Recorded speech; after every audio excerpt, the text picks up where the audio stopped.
Hello friends, तो आज हम ब्रह्मांड के बारे में पढ़ते हैं। स्टार्ट करते हैं ब्रह्मांड से।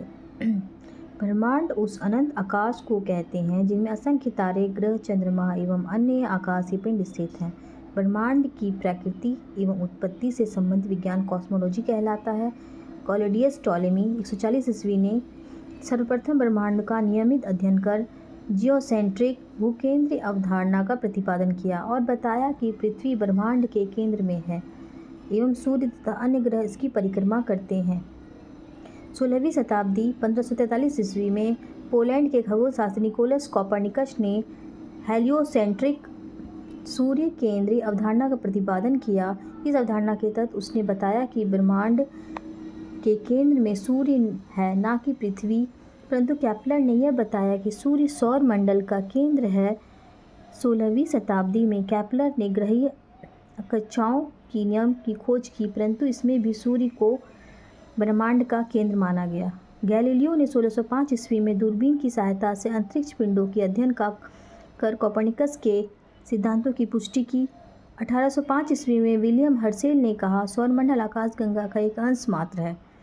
20वीं शताब्दी के आरंभ में जाकर हमारी मंदाकिनी दुग्ध मेखला की तस्वीर स्पष्ट हुई। सूर्य को इस मंदाकिनी के सिरे पर पाया गया। इस प्रकार सूर्य को ब्रह्मांड के केंद्र में होने का गौरव समाप्त हो गया। 1925 ईस्वी में हबल ने पाया कि ब्रह्मांड में लाखों की संख्या में आकाशगंगा है। ब्रह्मांड की उत्पत्ति से संबंधित सिद्धांतों में डॉपलर प्रभाव एवं रेड शिफ्ट प्रमुख हैं। ब्रह्मांड की उत्पत्ति से संबंधित दो प्रमुख वैज्ञानिक संकल्पनाएं प्रचलित हैं, सामान्य स्थिति सिद्धांत एवं महाविस्फोट बिग बैंग सिद्धांत। महाविस्फोट बिग बैंग सिद्धांत ब्रह्मांड की उत्पत्ति से संबंधित सर्वाधिक मान्य सिद्धांत महाविस्फोट बिग बैंग सिद्धांत है, जिसका प्रतिपादन एफ जॉर्ज लेमेंटियर ने 1960 ईस्वी में किया। बाद में रॉबर्ट बोगने ने 1967 ईस्वी में इसकी व्याख्या की। यह ब्रह्मांड की उत्पत्ति की व्याख्या करने वाला नवीनतम सिद्धांत है। इसे फायरवर्क्स थ्योरी के नाम से भी जाना जाता है।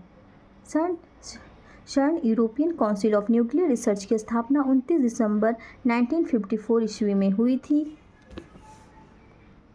ब्रह्मांड के रहस्यों को जानने के लिए 30 मार्च 2010 ईस्वी को सर्न ने जेनेवा में पृथ्वी की सतह से 100 फीट नीचे एवं 27 किलोमीटर लंबे सुरंग में लार्ज हैडरॉन कोलाइडर LHC नामक ऐतिहासिक महाप्रयोग सफलतापूर्वक किया। इसमें प्रोटॉन बीमों को लगभग प्रकाश की गति से टकराया गया एवं कण हिग्स बोसॉन के निर्माण का प्रयास किया गया। इस प्रयोग के माध्यम से ब्रह्मांड की उत्पत्ति के उन अनसुलझी अवधारणाओं को परखा जाएगा जिसे अब तक dark matter, dark energy, Higgs boson एवं गॉड पार्टिकल के नाम से पुकारा जाता है। माना जाता है कि गॉड पार्टिकल के नाम से जाना जाने वाला हिग्स बोसॉन में ही ब्रह्मांड के रहस्य छिपे हैं। सर्न ने 4 जुलाई 2012 को हिग्स बोसॉन से मिलता जुलता सब एटॉमिक पार्टिकल की खोज करने में सफलता हासिल की। इसे ब्रह्मांड के रहस्यों को जानने के विषय में महत्वपूर्ण उपलब्धि माना जा रहा है।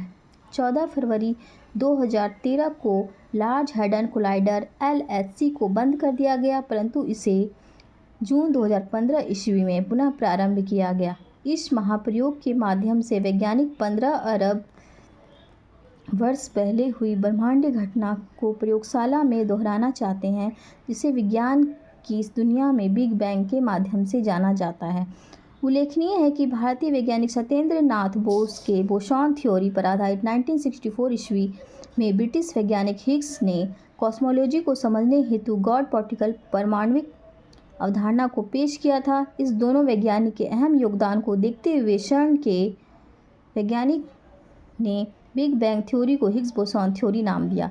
प्रकाश वर्ष एक वर्ष में प्रकाश द्वारा निर्वात 3 लाख किलोमीटर से प्रति सेकंड की गति से तय की गई दूरी प्रकाश वर्ष कहलाता है। प्रकाश वर्ष तारों के मध्य दूरी ज्ञात करने की इकाई है।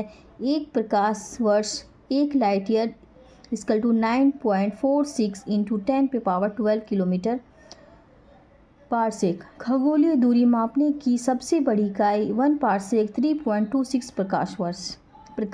आकाशगंगा गैलेक्सी अनगिनत तारों के समूह को आकाशगंगा कहते हैं। हमारे ब्रह्मांड में करोड़ों आकाशगंगा स्थित है। हमारा सौरमंडल जिस आकाशगंगा में स्थित है उसे मंदाकिनी अथवा आकाशगंगा कहते हैं। इसमें रात्रि के समय आकाश के तारों के समूह की एक दूधिया पट्टी से दृष्टिगत होती है, जिसे दुग्ध मेखला कहते हैं। नवीनतम ज्ञात मंदाकिनी ड्वार्फ मंदाकिनी है। आकाशगंगा के 3 प्रकार में विभाजित किया जाता है: सर्पिलाकार, अंडाकार एवं दीर्घवृत्तीय तथा अनियमित आकार। सर्पिलाकार आकाशगंगा: इस प्रकार की आकाशगंगाओं के केंद्र में तारों का अधिक जमाव पाया जाता है तथा प्राचीन तारे केंद्र के निकट पाए जाते हैं। एंड्रोमेडा, देवयानी एवं हमारी आकाशगंगा अर्थात ऐरावत पथ, मिल्की वे सर्पिलाकार आकाशगंगा का उदाहरण है। एंड्रोमेडा आकाशगंगा हमारी आकाशगंगा ऐरावत मिल्की वे के सर्वाधिक निकट स्थित आकाशगंगा है। पृथ्वी ऐरावत पथ मिल्की वे नामक आकाशगंगा का एक भाग है। अंडाकार या दीर्घवृत्तीय आकाशगंगाएं: ब्रह्मांड की लगभग 2/3 आकाशगंगाएं इसी प्रकार की है, जिनका निर्माण काफ़ी प्राचीन तारों से हुआ है। अनियमित आकार की आकाशगंगाएं: ब्रह्मांड की कुल आकाशगंगाओं का लगभग 10वां भाग इसी प्रकार की आकाशगंगाएं हैं, जिनका निर्माण मुख्यतः नवीन तारों से हुआ है। सर्वप्रथम टेलीस्कोप की सहायता से 1610 ईस्वी में गैलीलियो गैलीली ने आकाशगंगा की पहली बार देखा था। ओरियन नेबुला हमारी आकाशगंगा के सबसे शीतल एवं चमकीले तारों का समूह है। स्टार्स तारा वे खगोलीय पिंड हैं जो बड़े आकार वाले विभिन्न गैसों से बने होते हैं तथा जिनके पास अपनी ऊष्मा एवं तथा प्रकाश होता है, तारे कहलाते हैं।